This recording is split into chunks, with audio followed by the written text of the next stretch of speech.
Protests over George Floyd's death in police custody has reignited calls to defund the police as advocates demand reform to policing in America and look to lawmakers to reckon budgets in major U.S. cities.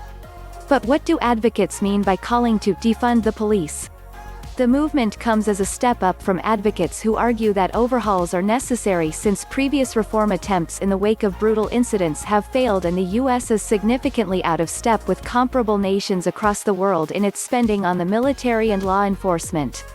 Black Lives Matter co-founder Alicia Garza clarified Sunday on NBC's Meet the Press that defunding the police means a realignment of society's priorities by way of funding and responsibilities in the community. When we talk about defunding the police, what we're saying is, invest in the resources that our communities need, she said. Are we willing to live in fear that our lives will be taken by police officers who are literally using their power in the wrong way? She asked. Or are we willing to adopt and absorb the fear of what it might mean to change our practices, which will ultimately lead to a better quality of life for everyone? The calls to defund the police are often backed up by advocates urging leaders to divert funding from the police department to social programs and development.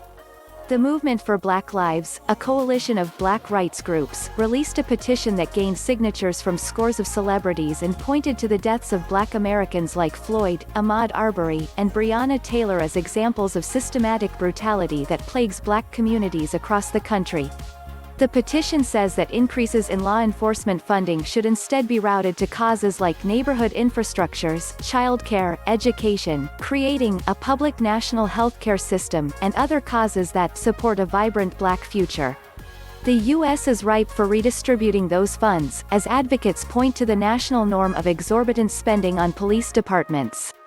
The cost of policing in the U.S. has nearly tripled to $115 billion in the past 4 decades, according to a recent analysis of US Census Bureau data reported by Bloomberg.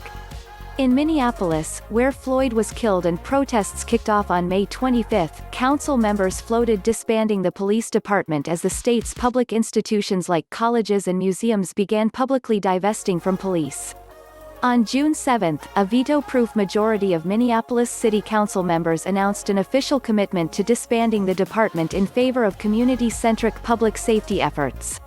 Our commitment is to end our city's toxic relationship with the Minneapolis Police Department, to end policing as we know it, and to recreate systems of public safety that actually keep us safe, City Council President Lisa Bender said Sunday, the appeal reported.